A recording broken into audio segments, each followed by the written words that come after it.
Večer uživa, vsebine in dogodki, ki navdihujejo.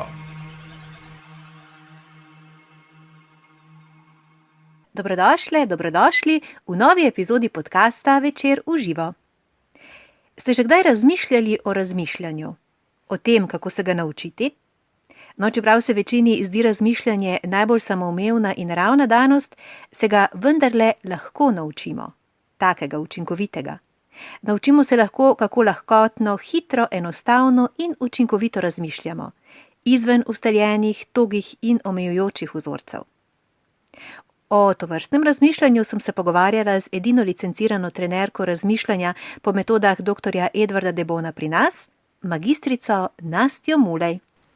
Nastja Mulej, dobrodošla, hvala, da ste se odzvali našemu povabilu v naš podcast, zelo smo veseli.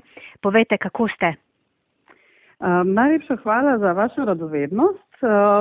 Kako sem, je v bistvu trojno vprašanje. Po eni strani sem zelo v redu, ker se zelo veliko dogaja. Po drugi strani sem zaradi tega malce utrujena in bi potrebovala malce spanja, ne bi škodilo. Hkrati sem pa tudi vznemirjena glede trenutnih dogodkov, ki so se pravkar zgodili. Tako da je kar aktivno oziroma tako zelo dinamično obdobje, ne? Obdobje je takšno, ki našim možganom zagotovo ni blizu. In potem imamo mi, ki se vsakimi stvarmi ukvarjamo, res veliko dela, da ljudem pomagamo pri prožnosti, pri prilagodljivosti, pri kreativnosti, pri iznajdljivosti in tudi hkrati pri iskanju nekakšnega notranjega ravnotežja in miru. Tako je. Lepo ste zdaj dali istočnico oziroma omenili prožnost možganov. Vi ste, da poveva, edina, za tiste, ki vas ne poznajo, jaz vem, da vas zelo veliko ljudi pozna, da ste edina licencirana trenerka razmišljanja pri nas po metodah dr. Edvarda Debona. In povejte mi, ta mož, ta znanstvenik, s čim vas je tak prevzel oziroma tako navdihnil, da ste vi v bistvu profesionalno se ukvarjate z njegovimi metodami in verjetno tudi način življenja ste čisto nekako njim prilagodili, ali one vam? Vas. Jaz sem v bistvu se našla verjetno potem, ko sem našla in odkrila njega. Iskreno sem že od malega ves čas iskala kreativnost. Jaz sicer rada rečem, da sem končala, imam 4 diplome in sem prepotovala cel kup enih držav in imela cel kup enih služb. Delala veliko stvari, ampak nisem nikjer bila tako izpopolnjena. Ni se mi zdelo, da dosegam največ, kar se da, da dajem toliko, kot bi lahko dajala, dokler nisem odkrila, da se da pravzaprav najprej veliko narediti pri tem, kako mi usmerjamo svoje misli in šele v naslednjem koraku potem, kako komuniciramo, kako se obnašamo, kako se vedemo. Se pravi, da se pravzaprav vse začne pri tem, kako jaz najprej pri sebi zadevo raziščem sistematično, celovito, osredotočeno.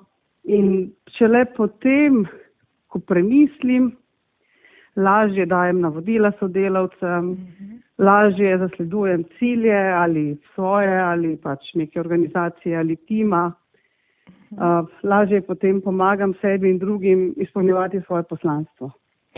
Vse to zdaj, kar ste opisovali, na kak način najprej raziskujemo neka vprašanja pri sebi, mislim, ta celoten postopek, gre za zelo en tak sistematičen proces razmišljanja. Vi ste torej specialistka za reševanje težav, ne? Pa me zanima, ta postopek se je potrebno naučiti. Se pravi, razmišljanja se je potrebno naučiti. Nam se zdi mogoče to zelo, mislim, ko to prvič slišiš, misliš, razmišljanje naučiti, smo vendar z njim rojeni, pa vendarle temu ni tako, Nastja, ne? Ja, tako. Žal imate prav.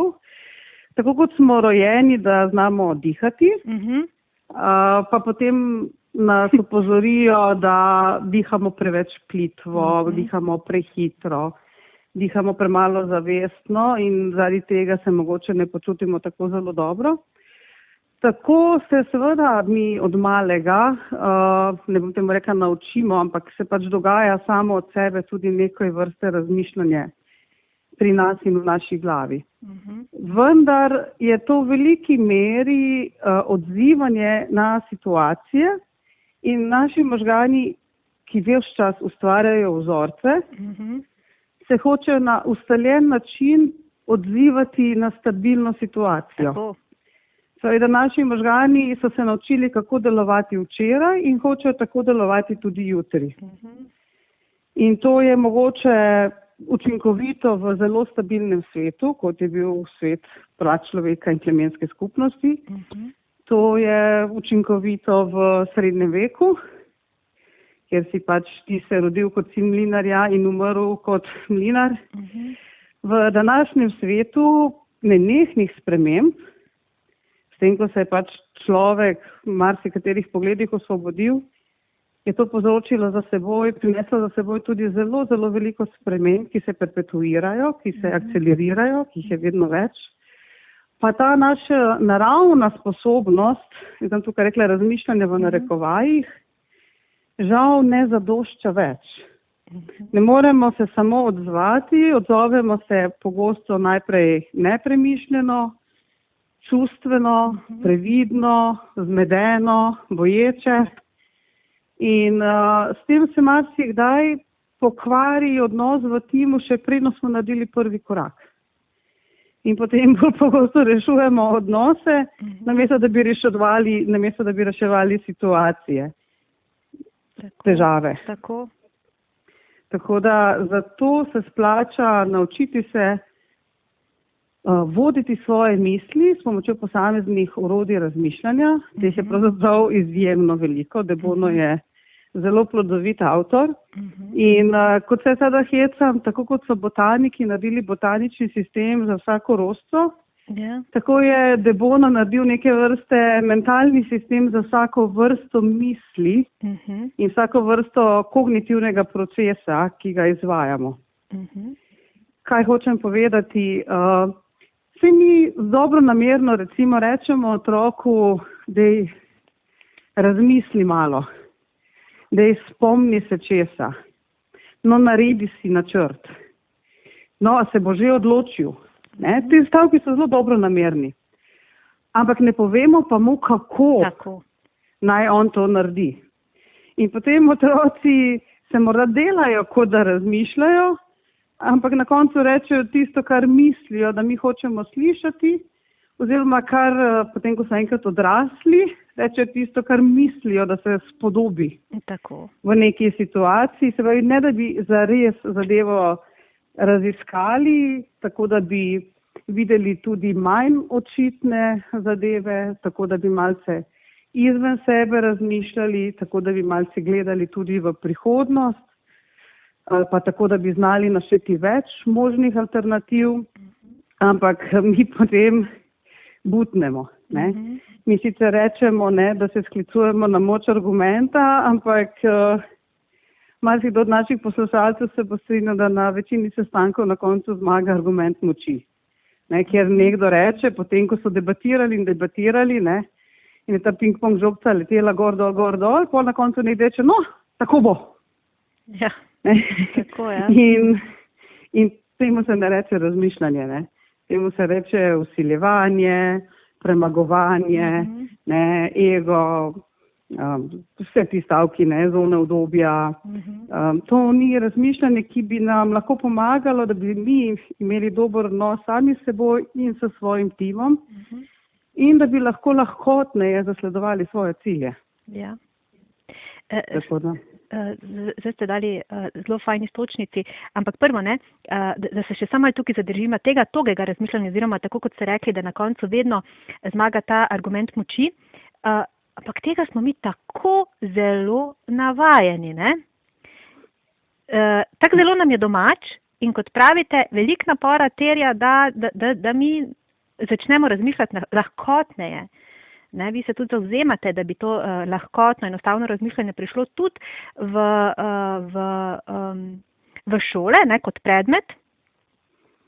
Ja. S šolami tudi zelo sodelujete, pa zdaj sem že kar malo zašla, ampak vseeno, najprej me zanima, kako torej iti iz tega nekega togega razmišljanja v to lahkotnejše, enostavnejše, jasnejše. Je to proces dolg? To je enak proces, kot ko se učimo vožnje avtomobila. Najprej pač zgleda vse komplicirano, potem pa, ko si pač dovoljkrat izpeljal isto operacijo, je ta operacija postala podzavestna. To velja za vožnje avtomobila. Ali pa če rečem drug primer, en čisto navaden tek.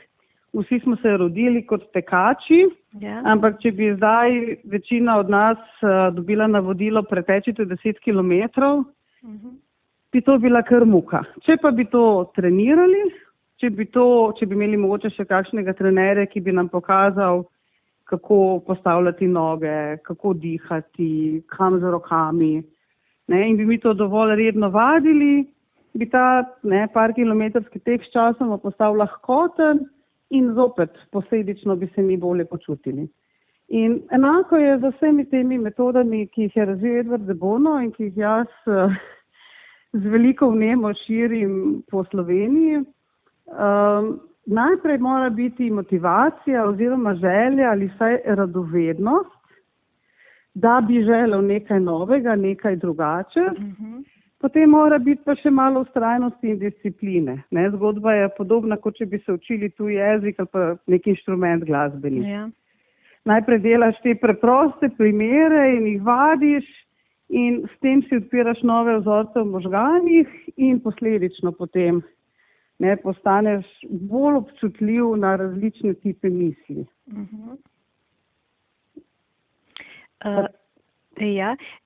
Nastja, pa prej ste omenili, da v bistvu obstaja več teh konceptov oziroma metod tovrstnega razmišljanja. Kako pa recimo vemo, katera je bolj primerna? Vi kot strokovnjakinja verjetno, če imate, ko delate s timi na svojih predavanjih, izobraževanjih, kako veste, za koga je neka metoda primernejša? Ker pač tu smo si res zelo različni tipi. Kar je lepo meni pri de Bonu, zato ker nekaj malega stika imam tudi z psihologi in večina ostalih avtorjev je delala razne raziskovalne modele, v katerih ljudi postavljajo v kvadrante, ali pa jim dajo neko točko na nekem trikotniku ali pa zemljevidu, ti si takšen. Kar je meni všeč pri de Bonu je, da te sprejme kakršen si. In ne glede na to, kakršen si, če si ti želiš, da bomo mi skupaj nekaj dosegli, boš ti skupaj z nami usmerjal svoje misli v neko naprej določeno smer in skupaj z nami raziskoval. Zdaj, njegova najbolj znana metoda, ki se je najbolj razširila po svetu, je 6 klobukov razmišljanja. Jaz si rečem osnovni človeški bonton. To pa zato, ker recimo pri bontonu, če jaz rečem dober tek, ti meni nazaj ne rečeš dober večer, ampak mi isto rečeš dober tek. Se pravi, da mi dva sva v isti smeri. Kar pomeni, da recimo, ko jaz na sestanku raziskujem informacije, ki jih imamo v neki zadevi, v nekem projektu, od tebe ne pričakujem ideje, ampak tudi pričakujem, da mi boš ti podal informacije, ki jih o tem imaš ali jih o tem potrebuješ. In tega ne mešamo recimo ne s čustvi, ne s stališči. Se pravi, temu rečemo beli klobuk, ko sem jaz v belem klobuku, si tudi ti v belem klobuku, se pa zavedava, da ti razmišljaš v isto smer kot jaz, ampak seveda ti imaš neke druge informacije kot jaz in jaz sem ti za to tudi hvaležna. Ali pa recimo, ko jaz na sestanku naštevam ideje, ne pričakujem od tebe, da mi bo zdaj govoril, kaj vse je narobe na njih, niti da mi boš ploskal, ampak samo pričakujem, da mi še ti daš 5, 6, 7, 8 idej. Se pravi, da ko smo v generiranju idej, vsi samo generiramo ideje, jih ne ocenjujemo, jih ne selekcioniramo, jih ne kritiziramo.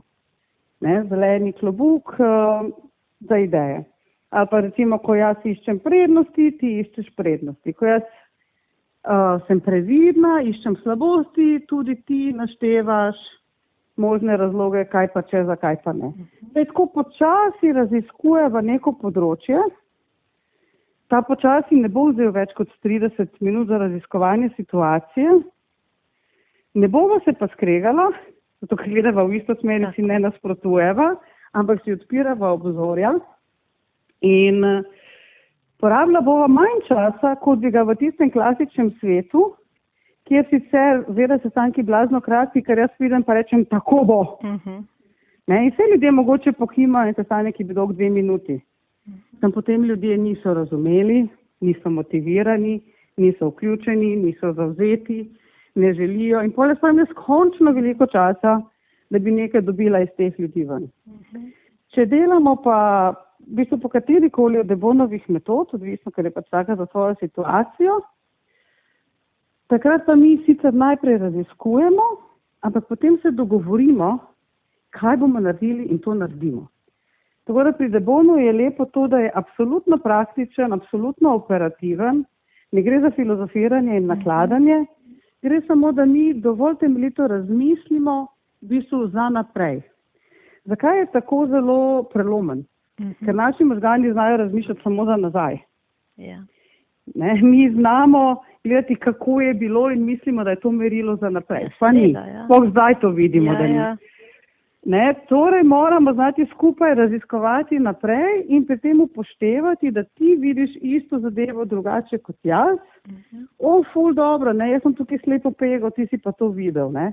Jaz sem take vrednote, informacije, izkušnje, ti imaš čisto drugačne. Bravo. In na ta način potem sem hvaležna vsakemu, ki razmišlja drugače kot jaz, zato ker mi odpira obzorja. Torej ne zgubljam časa v iskanju nasprotovanja in konfliktov in tih jih imaš, ampak ravno obratno, sem hvaležna za vse, kar mi boš povedal. In temu reče Debono paralelno razmišljanje, da vzporedno razmišljava tako, da gledava v isto smer z istim orodjem razmišljanja.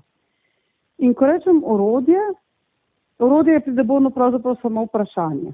Vprašanje, ki usmeri tvoje misli. Se pravi, najbolj enostavno orodje, ki ga je razvil, ga lahko uporabljajo ali 4-letniki, pa jaz ga delam tudi za menedžerji, se imenuje PNZ. Pozitivno, negativno, zanimivo. Ker sicer, če ne poznam PNZ-ja, te jaz vprašam, kako je bilo v službi, kako je bilo v šoli. Tako, na videz odprto vprašanje, ampak ti ne veš, kaj bi mi odgovoril in rečeš v redu. Pa da to, da izpadeš malo kritičen, rečeš, vse je bilo v redu, sam, ne vem, telefoni niso delali, pa radiatorji niso bili prižgani. In najdeš neko malenkost, ki ne štima, ki odstopa od ideala. In jaz nisem izvedla. Če pa te vprašam, kaj je pozitivnega na tem, daj mi 3 točke. Kaj je negativnega na tem, daj mi še 3 stvari. Kaj je zanimivo, oziroma kaj bi lahko bilo zanimivo, pa sem te vodila, da si ti isto situacijo pregledal sa 3 zornih kotov. In ko mi odgovoriš na eno, drugo, tretje, si lahko jaz ustvarim sliko, kako je torej bilo. In na podoben način so nekatera druga orodja. Ta pravkar omenjeni PNZ je iz drugega sklopa, to ni 6 klobukov. Temu sklopu rečemo KORT 1. KORT so metode za poučevanje razmišljanja v šolah. To je razdeljeno na 6 delov, ampak vsaj ta metodologija KORT 1 je zelo fajn, da bi prišla v vsako šolo, ravno zato, da bi se že otroci naučili gledati široko in raziskovati, preden se odločijo. Za odrasle je 7 orodij enakih kot pri otrocih, 3 so druga, pa programu pač rečemo moč zaznavanja. Zaznavanje namreč po Debonu predfaza razmišljanja, ampak mi kot človeštvo smo veliko več naredili na procesiranju vhodnih informacij, zelo malo pa na širjenju zaznav. In zato potem včasih je moj rezultat razmišljanja drugačen od svojega, ker jaz zaznavam drugače kot ti. Ampak jaz tega ne vidim, ker se meni moje zdi logično, da bi se pa tvoje zdi logično. Ja, seveda. In pol se ljudje sklicujejo na zdravo kmečko pamet, ne ZKP.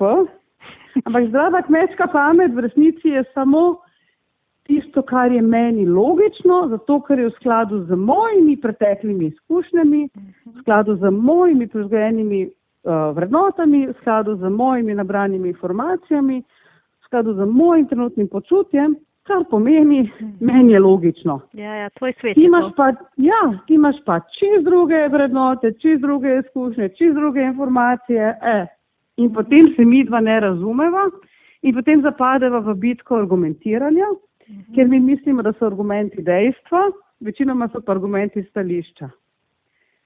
In stališče je vedno, meni se zdi, da je temu tako.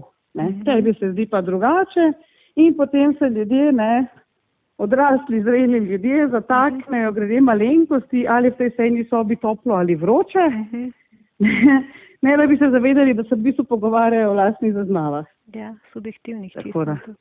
Ja, izjemno smo subjektivni in pravi, da bomo v resnici ne bi morali samo eno stvar uvesti, da bi bili bolj operativni, in to je, da prvi O pri njemu je, da smo bolj osredotočeni.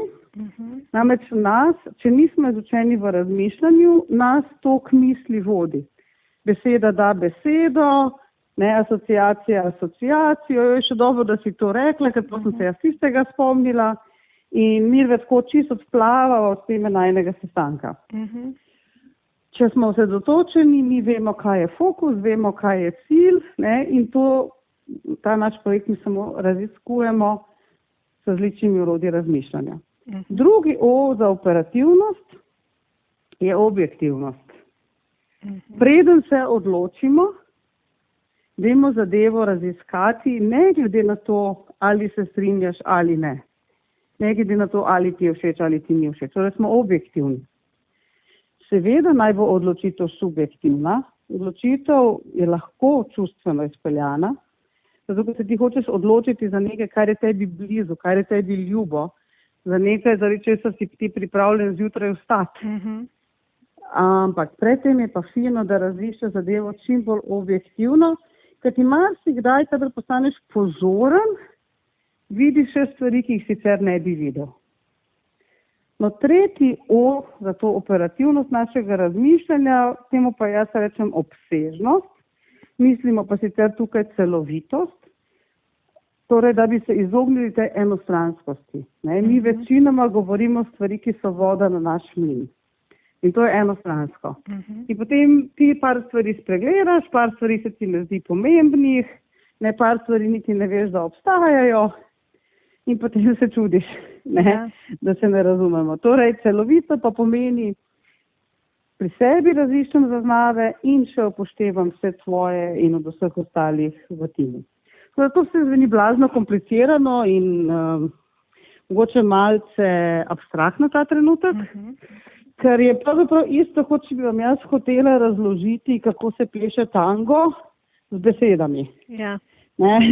Ko pa imaš ti enkrat učitelja tanga in ti sam postavljaš tiste noge, levo, desno, slišiš tak glasbe, pa te to vodi.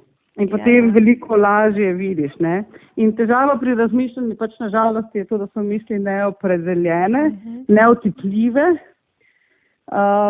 In kot se seveda pohecam, pameten kmet ve, da rabi orodje, da bo skopal luknjo. Ker se lahko skoplje luknjo tudi z golimi rokami, ampak pameten kmet ve, da bo z orodjem hitreje naredil tisto luknjo, manj ga bo križ bolel, manj bo umazan. Večina ljudi, predvsem tiste, ki bolehajo za zelo močnim egom, pa misli, da kakšna orodja pa jaz tu potrebujem, saj jaz sem pa dovolj pameten, pa načitan, pa izobražen. Tako da ravno pri teh egoborcih, egotripih je največja težava. Se pravi, višje kot so ljudje na položaju, bolj so v resnici negotovi in manj si želijo učiti se razmišljati. V šoli vidimo, recimo na teh naših krožkih in klubih za razmišljanje, se najbolj odprejo ravno učenci, ki se ne znajo zares igrati pravil šole, zato ker so dobili pripomoček, kako lahko usmerjajo svoje misli. In tudi v podjetjih se vidi, da v to učenje razmišljanja se tam najbolj znajdejo tisti, ki res uživajo v vseh možnostih, ki se nam dogajajo med našimi ušesi. Ne? Če pa si ti nesiguren, egotrip, potem boš pa raje rekel, tako je, kot jaz rečem. Ne? In se potem ne premakneš nikamor več. Na dolgi rok pa to ne daje učinka. Ne pri rezultatih, ne pri timskem delu. Ne pri zadovoljstvu, tudi osebnem končno. Ja, ne? ja. In realizaciji samega sebe. Ja. To Nastja ste res tako krasno razložili. Sliši se abstraktno, tak na prvi prisluh, ali kak bi rekla, ampak ko dobro poslušaš, dojameš, ampak vseeno, če sva že pri tem, da ne bo čist abstraktno ostalo, a lahko damo en konkreten primer, ne vem, kak bi rešila recimo težavo. Ne vem, zdaj recimo ostanem brez, nekega rednega dela, imam neke talente, mika me, da bi šla na svoje, razvila neko poslovno idejo. Kak naj začnem, kak naj premik najprej naredim v glavi Nastje, oziroma kje naj bo tisti prvi korak, da stopim iz te neke ujetosti, da nisem sposobna, da ne vem, trg mi trenutno tega ne bi dopuščal, ali pa ne vem, vseh teh strahov pa omejitev. Isto je, kot če reče, ne, sem na kavču, sem predebela, sem tako zadihnana in si rečem, nič moram postati fit. Ne. Ja. Pač gre počasi, ne, in gre za vztrajnostjo. Tukaj, kadar gre za razmišljanje, mi vedno rečemo, najprej vzami svinčnik in papir, ne, nehaj držati misli v svoji glavi. Bravo. Ampak že to je nekaterim ljudem blazno težko, ne. Ker reče, pa saj nismo v šoli, da bi pisali. Aha, tako reagirajo. Ja, svinčnik, papir in potem številčna norma in potem časovna norma. Se pravi, ti moraš začeti razmigavati možgane na ta način, da si začnejo počasi odpirati nove poti. In začetne vaje so zelo, ta osnovni PNZ, kaj pozitivnega, negativnega, zanimivega, naprimer, na tem, da sem jaz ostala brez službe, pa napiši vsaj 7 plusov, vsaj 7 minusov, vsaj 7 zanimivosti. Potem pa je v bistvu po vsakem razmišljanju so v bistvu samo 3 točke. Prva točka, kje sem, druga točka, kam želim priti, in tretja točka, ki poveže prvo in drugo in se glasi, kako bi lahko prišel do tja. Se pravi, najprej lahko rečemo temu, v tem konkretnem primeru, ker razmišljanje ni samo za reševanje težav, v tem konkretnem primeru pač moraš najprej spoznati, kaj je tvoj položaj. Recimo, da če zdaj gledam, sem brezposelna, prvi korak, kaj vse so moje prednosti, veščine, vrline, kompetence, znanje, vse pozitivne točke, ki jih znam, ki jih imam, ki jih vem. Naj jih bo vsaj 30. To jaz delam z mojimi puncami. Naslednja točka, kje pa so moje slabosti, omejitve, zadržki, česa ne znam, česa ne zmorem, česa nimam, kaj me ne zanima. Da našteje zopet svojih 20-30 točk o sebi, ker se raziskujemo. Tretja točka, kakšni so megatrendi v okolici, kaj se dogaja, in pogledaš čisto golo informacije, tako da vidiš, kje si ti in kje je okolje. Potem pa šele greš, kako bi lahko prišel do tja, kamor želim priti. Zopet, ljudem je grozno težko spovedati, kaj si želijo imeti, kam si želijo priti. Tukaj imamo mi spet, tukaj imajo dovoljno zopet orodje za raziskovanje fokusa. In ti sicer mogoče še eno tako zanimivo orodje, širjenje in ožanje fokusa. Ti sicer lahko začneš, kako bi lahko dobil službo, je osnovno vprašanje. Potem se pa lahko sprehajaš navzgor, širjenje fokusa, čemu to želimo, s kakšnim namenom, kaj pravzaprav želim doseči in raziskuješ. To si želim zato, da bi, in ta odgovor preoblikuješ v novo vprašanje, kako bi lahko. In skozi to raziskuješ svoj smisel, svoje poslanstvo. In to lahko delaš tudi 5 stopenj navzgor, zato da bi to in to. Čemu si to želim? Zato, da bi to in to. Kako bi lahko in tako navzgor. Ali pa se pomikaš iz istega vprašanja, kako bi lahko dobil službo, se premikaš navzdol, kaj me pri tem ovira, kateri dejavniki vplivajo in si odgovarjaš, ovira me to, da, to pa to. Ko dobiš odgovor, ga preoblikuješ v novo vprašanje, ki se vedno začne, kako bi lahko. Super. In samo raziskuješ svinčnik, papir, 20 minut, to je v resnici vse, kar rabiš. Pravzaprav niti, če so ljudje zelo disciplinirani, ne rabijo niti trenerja, kot sem jaz. Ima Debono knjige v slovenščini, ki so v bistvu bolj delovni zvezki in par odstotkov ljudi je recimo vse sposobnih sami naučiti jezik, imajo dovolj lastne discipline. No, teh par odstotkov ljudi lahko tudi sami se nauči vse teh osnovnih metod za razmišljanje iz knjig. Jaz v bistvu prevajam tiste med Debonovimi knjigami, ravno ki so bolj v tem konkretnem, praktičnem smislu uporabne. Da se naučiš, ko jaz rečem orodje razmišljanja, to so zdaj že zaznali, pravzaprav mislim vprašanje, ki vodi moje misli. Odgovor, ja. Ker če imam jaz vprašanje, ki vodi v smer moje misli, potem se meni odgovori takoj pojavljajo. Tako. Samo da večinoma ne vem, kaj naj vprašam, in zato je fino, da imam vprašanja. To, ja. In taka zelo osnovna knjiga se glasi Naučite svojega otroka razmišljati. In zdaj ljudje to kupujejo, če bom jaz naučil svojega otroka. Ampak ti ne moreš naučiti svojega otroka kuhati, če sam ne znaš kuhati. Ja, bravo. Obstajajo sicer primeri, kjer je oče od Andreja Agassija ga naučil tenis, ne da bi sam znal tenis, ampak je bolj redko. Se pravi, ta knjiga je uporabna, ti sebe naučiš in z otrokom vadiš. Ker v tej knjigi imamo mi in 6 klobukov razmišljanja, in tale kord 1, in osnovna orodja lateralnega razmišljanja, in še neke njegove strukture. Kakorkoli po vsakem poglavju, ki je 2-3 strani dolgo, imaš ti 8 do 10 vaj. Vse, kar ti je potrebno v življenju, je, da narediš 3 vaje na dan. Prebereš 3 strani, pa narediš 3 vaje na dan, in če to delaš 6 mesecev, se ti bo takoj poznalo. Tako da ni tako težko, ni pa čudežne tabletke. Tako, hitre rešitve.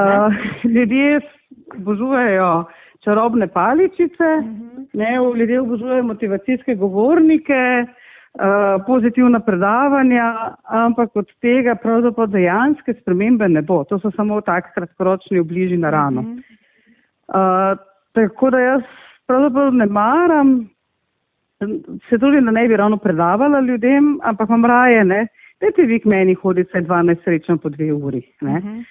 Tako malo po malo bova midva trenirala, kot da bi zdaj hodili na klavir ali pa karkoli, in po časoma opaziš, koliko bolj si gibčen. Tam pač v tem smislu mentalno gibčen. In potem, ko si se ti naučil našteti veliko število možnosti, te ni več strah. Ker ljudi večinoma omejuje to, da jih je strah. Ne vem, ne znam, nimam, nisem dovolj dober. Cel kup teh neumnosti imajo v sebi. Ko pa se ljudje naučijo, če ne bo to, bo pa tako ali pa tako ali pa tako. Če ne bo tako, bo pa tako ali pa tako pa tako. Ko se naučijo, ko si mi zaprejo 1 vrata, si odprem 10 novih, življenje gre naprej. In potem iz problema nastane priložnost. Ker pravzaprav se ni težava v tem, da imajo ljudje probleme. Težava je v tem, da se ljudje odzivajo na probleme, kot da so problemi. In so rekli, super, mislim tako, zdaj se karte mešajo, se bom lepo peljal v igro. Če boš pa zablokiral, in zablokiral boš, če nisi vešč te fleksibilnosti, te prožnosti, vešč pa ne moreš biti, če nisi nikoli vadil. Tako. Potem boš pa pač otrpnil, se prestrašil, zmrznil. Tako da jaz vedno opogumljam ljudi, da tako kot si vzamejo vse 2-krat na dan po 3 minute, zato da si umijajo zobe, zato da bi čim bolj odložili težave z svojimi zobmi, tako jim predlagam vsaj 2-3 minutni vaji na dan. In kar je lepo pri Debonovih treningih, je to, da to so dejansko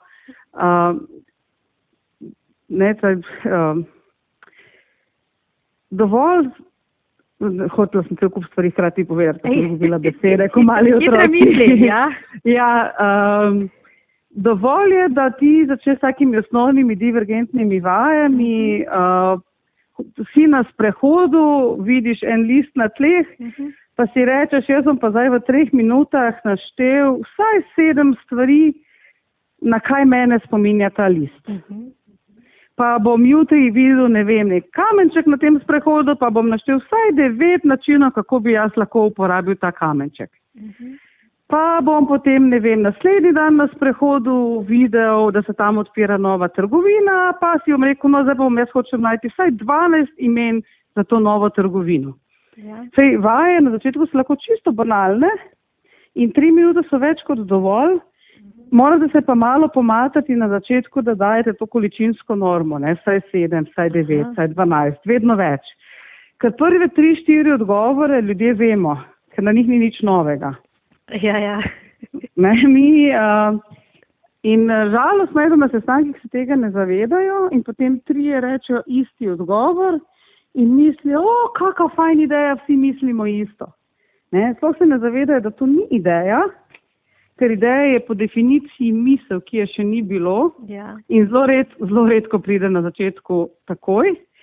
In zelo redko pride večjim ljudem istočasno, ker je ideja kot misel, ki je še ni bilo, našim možganom zelo neudobna. Ker jim ni udobno razmišljati o nečem novem. Možgani hočejo razmišljati o starem.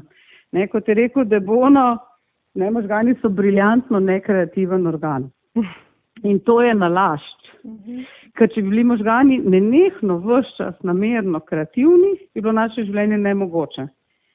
Ker bi mi rekli, zdaj bom pa našel 22. način, kako si lahko skuham kavo. Ne? Predno grem ven, dan se pa zanima 50. način, kako si zavežem čevlje. Ne gre. Ne? Možganom je lažje, tako se skuha kava, tako se zavežejo čevlji, to je to. Zato pa je tako težko biti kreativen, ker je to redko, kadar je od nas potrebno, nimamo dovolj veščine, razen če si sami tega ne odločimo trenirati.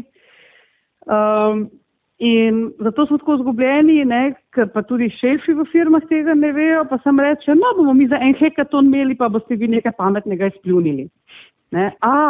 Ne more ljudje na hekatonu, ki je enodnevni, dvodnevni, mogoče 3-dnevni dogodek, ki je zelo pod pritiskom, ne, si izmisliti ful novih stvari, če jih ti nisi treniral. Ker je to isto, kot če bi jaz za tebe zahtevala, da ti pretečeš maraton, ne bi te trenirala, bi ti pa žela pico pa Coca-Cola. Vse nekako slejko prej bi ti mukoma že naredil tistih 42 kilometrov. Tam bi trajalo 2 dni verjetno, ne? Pa ne bi bil ravno zadovoljen in srečen. Tako da ti šnel kurzi, pa te blitzkrigi ne funkcionirajo. Ne? Kot so nas učili poštevanko, če se spomnimo, drugi, tretji, 4. razred, kot smo imeli pravzaprav matematiko 1 uro na dan, 4-krat na teden, tako bi morali tudi metode namernega razmišljanja učiti postopno in vztrajno. In De Bono ima program za 6 let v šolah, potem ima pa še goro stvari za odrasle. Ne? In tako kot ljudi zdaj pošiljajo na tečaje nemščine pa tečaje angleščine, tako bi jim pač morali dajati tudi, ne vem, vsaj metodo 6 klobukov razmišljanja, da bi bolje sestankovali, metodo lateralnega razmišljanja, da bi si lažje izmislili nove, prelomne, provokativne ideje, metodo moč zaznavanja, da bi hitreje se odločali pa bolj natančno načrtovali, metodo 6 medalj vrednosti, da bi znali prepoznati vrednosti, ne bi katere izpustili. Cel kup stvari bi lahko naredili. Metodo simplicity, da bi znali optimirati postopke. Vsaka izmed njih so svoja orodja, svoje vprašanja in delujejo. Sam pač ne delujejo čez noč. Tako. Ampak po malo uporabe pa super funkcionira zadeva. Natja, pa koliko so zdaj te naše organizacije oziroma podjetja pripravljeni, koliko so odprti? Vi zdaj ste že kar nekaj let prisotni s temi svojimi programi, pri nas pa se vedno bolj odpirajo, so dojemljivi? mislim, zagotovo so, zato ker so tudi časi temu vedno bolj naklonjeni. Ne, časi so bolj naklonjeni iz dveh razlogov. Eno je, da pač, ko dovolj dolgo govoriš o neki potrebi, ljudje začnejo zaznavati potrebo. In drugo je, da so pa res ugotovili, da bo treba nekaj spremeniti. Ne vsi, mislim, imaš tudi podjetje, ki so zdaj v krizi skleni, da bodo oni šparali na izobraževanju. Ampak dobro, jaz si tak podjetje, ki najamejo mene, vem, da so najboljša podjetja. Ker slaba podjetja se niti ne zavedajo te potrebe. Se pravi, tiste, ki bi to najbolj potrebovala, itak ne pridejo. Dobrih pa je, hvala Bogu, dovolj in vedno več. In kar je meni najbolj všeč, potem, ko sprobajo eno, pa potem pridejo po drugo, pa potem pridejo po tretje. Tako da se zavedajo, da jim je lažje, da jim je lažje sodelovati, da jim je lažje biti celoviti, da lažje se spomnijo novih zadev. Da zadeva, mislim, ni samo v besedah, ampak je tudi v učinkih. Tako da ne bi se pritoževala. Mogoče je na začetku res bilo težje, ker češ ti, da si trenerka razmišljanja, da vsi gledajo. Tako, Ja, se verjamem, ja. Ampak zdaj pa je že to, mislim, sem začela, pravzaprav sem 2005 prevedla 6 klobukov. Se pravi, zdaj že kar nekaj let minilo od prve knjige, poleg Debono med leti 2010 pa 2016, bil 6krat v Sloveniji, skupaj 8krat. Več kot 30 intervjujev je imel v slovenskih medijih, tudi v Večeru. Tako da malo po malo se je zgodila ta občutljivost na to vrstne teme. Kar se seveda dogaja je, da pač imamo pa kot povsod tudi copycate, se pravi ljudje, ki pač preimenujejo, preoblikujejo njegove zadeve pod svojim imenom. Ampak nasplošno, če kdaj se zdaj, verjetno v zgodovini človeštva najbolj ljudje zavedajo, da se splača trenirati tudi svoje možgane. Seveda. V bistvu je to ključno, zdaj po vsem, kar so se midve tule dorekli oziroma povedali. Ti treningi po Debonu so v bistvu tudi enostavno treningi za življenje nasploh. In treningi za življenje nasploh in ko gledam, jaz sem zdaj med obema koronama, imam brezplačne delavnice zvečer, so izjemna družabna igra tudi. Zato, ker to je, kot da bi se šli družabno igro, na katero ne veš, kateri odgovori so možni, in pa imaš tu ljudi, ki te vedno znova presenečajo, kako neko stvar vidijo ali pa si izmislijo. Tako da je uporaben v poslovnem svetu, v šolskem svetu, pa celo v prostočasnih dejavnostih. Vmes me je celo prešilno, se sliši kak smešno ali ne smešno, ampak se rekla, da bom kar vprašala, ne nazadnje, tudi reševanje nekih, bom rekla, partnerskih kakih dilem oziroma težav, bi tudi to prišlo prav. Ste imeli kdaj tak primer? Bi prišlo prav, če, 3 pikice, bi se partnerja zavedala, da je partnerski odnos in družinski odnos tudi zavestno vodena organizacija. Odlično. Se pravi, če bi se tega zavedali, potem bi vedeli, kdo si ti, kdo sem jaz, ki je sva, kam greva, kaj hočeva doseči, ne vem, pri vzgoji pa partnersko. In potem, je zelo, zelo učinkovito. Če pa ljudje mislijo, da je družina samoumevna, in da tukaj vladajo čustva in jaz sem kakršen sem in daj mi mir, tam pa kot v katerem koli timu pravzaprav ne prideš daleč. Lahko vodiš mogoče otroke, ampak se veste, da otroci vidijo in ne poslušajo. Seveda zgleda. Tako da tam, kjer se pa zavestno lotijo, ampak zdaj bo nekdo rekel, kje pa je tukaj spontanost? Spontanost je znotraj strukture. Ljudje se dobro počutijo, kadar imajo znano strukturo, znane cilje, so pa svobodni pri tem, kako bi jih lahko dosegali. Ljudje potrebujejo občutek dosežka in občutek priznanja. In se pravi, če ni družina samo prostor, kamor grem spat pa jest, ampak jo zavestno soustvarjam, tam ti pa zelo pride prav. Ja. Bravo. Joj, zelo lepo, zelo polno. Ja, no, zdaj tale spontanost, to je v bistvu kot elektrika znotraj teh orodij, ki pride, ki v bistvu pol steče, ne? Ja. Ne? Ja, zato, ker če se jaz dobro počutim, pa se ti dobro počutiš, Seveda. potem so pa lahko sproščena in spontana, Tako. ne? Če pa jaz zamerim, pa se poljas nekaj delam, pa si ti užaljen, pa si ti v svoji jami noter, potem pa kaj ti koristi takšna spontanost, ne? Drži. Sam zahteva to tako kot treningi dihanja in treningi teka. Ja. Na začetku, kot vožnja z avtomobilom, zahteva delo, ne?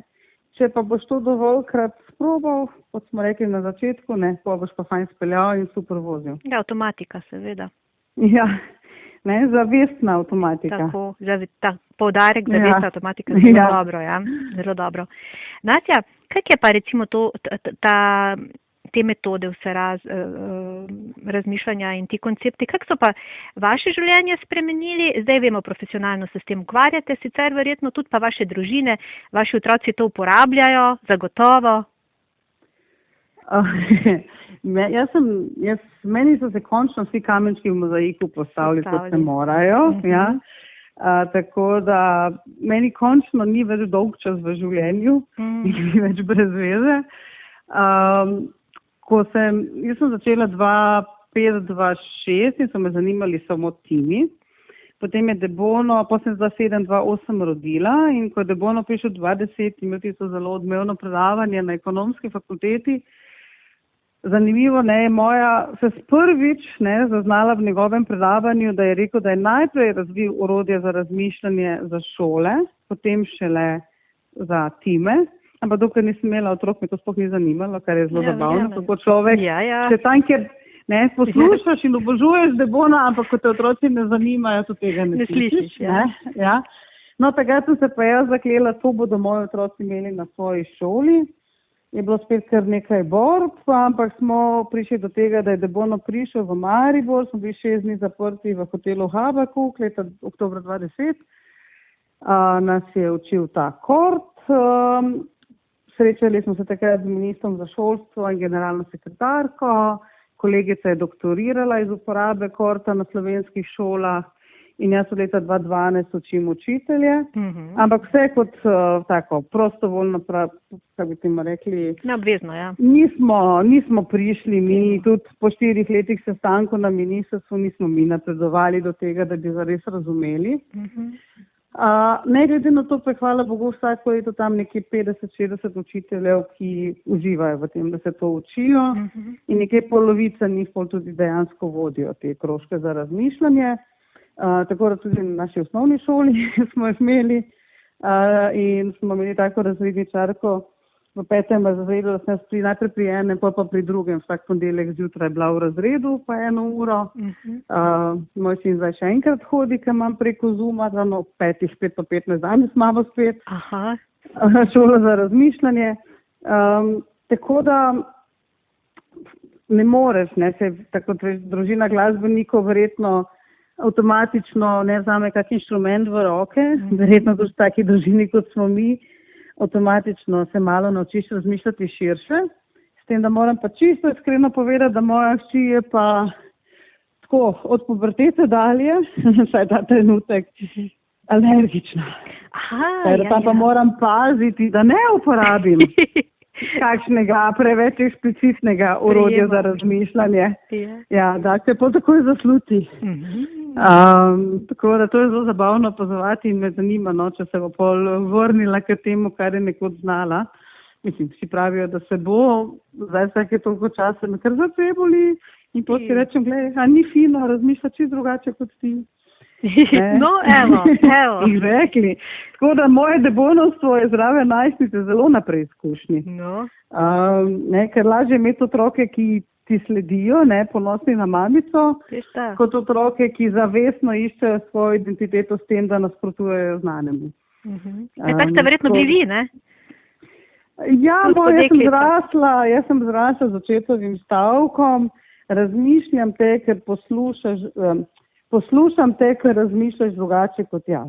Aha. Ne? Jaz najstnica, ki jo bo razgnalo in je proti vsemu, on se posede pa reče, no povej mi, poslušam te, ker razmišljaš ti drugače kot jaz. No, Tega se ne moreš. to. Tako da, ja, meni je ta Debonov način pravzaprav bil položen v zibelko, ker se je moj oče pravzaprav poklicno in akademsko ukvarjal s sistemskim razmišljanjem, z inovacijskim menedžmentom, zdaj za družbeno odgovornostjo. In to pravzaprav delam podobne stvari kot on, samo da on na znanstvenem nivoju, jaz to pravzaprav zelo terensko in praktično. Ampak, jaz sem rasla, s tem sem potipkavala njegove tekste, hodila na njegove konference in pol, avtomatično posrkaš ta način. In zato je bilo verjetno meni tako neskončno dolg čas do 28. leta. Ker v vseh teh klasičnih šolah, Ni bilo dovolj. tega, ti nihče ne da te širine možnosti, ki obstajajo. No. Tako da, če jaz zdaj se vrnem k tisti naši gospe, ki je izgubila službo, pa potem išče nove priložnosti. Jaz vedno rečem, ne pojdi v službo, izumi se. Bravo. In zasleduj tisto, kar lahko ti daš. Vsak izmed nas ima nekaj, kar lahko da in je lepše ustvarjati pa zasledovati svoje cilje, kot pa cilje nekoga drugega. Tako da, tale Expano, na Murski Soboti so naredili eni moji bivši udeleženci, ki se jim je zgodilo točno to. Nastja je rekla, da je najboljša stvar na svetu, da smo izgubili službo. No, kaj bomo pa zdaj? Pa so naredili Expano. Tako da, da se. Če greš po manj ustaljenih poteh. Tako, pa kot ste rekli, kot problem postane priložnost, Točno tako. Tega zaveš. Ja. Nastja, dajva še za konec tega lušnega, zelo fajnega, takega pozitivnega pogovora. Sam to mi še povejte, slogan naših podkastov je vsebine in dogodke, ki navdihujejo. Naše sogovornike na koncu vedno vprašam v tem stilu, kaj vas navdihuje v življenju. Zdaj, vse ste že nanizali, ampak vseeno mogoče nekje pod črto, da potegneva skupaj. Prva misel, ki mi je šla skozi glavo, bi rekla odgovori mojih udeležencev. Jaz sem zdaj, čez praznike, vsako jutro od 9 do pol 11 poskusne zajčke za eno novo Debonovo orodje, metodologijo, 6 medalj vrednosti. In našlo se je dovolj ljudi, ki si želijo meni pomagati in vsako jutro med prazniki ob 9 vstati in se skupaj z mano učiti. In ko jaz poslušam njihove odgovore, jaz poplavam nad oblaki. Tako da mene dejansko najbolj navdihujejo moji udeleženci. Jaz nisem tip narave ali pa tako, ampak ko pa jaz slišim tako, kaj se je on spomnil, kako to on vidi, to bi pa lahko, pa mene kar odpelje. Tako da to sodelovanje, ta različnost, ta širina, tega se po mojem nikoli ne bom naveličala. Več informacij o podcastih in dogodkih Večer v živo najdete na spletnem naslovu vecer.com/vživo in na Facebook strani Večer v živo. Tudi tokrat sem bila z vami Maja Furman. Srčno in srečno, do kmalu.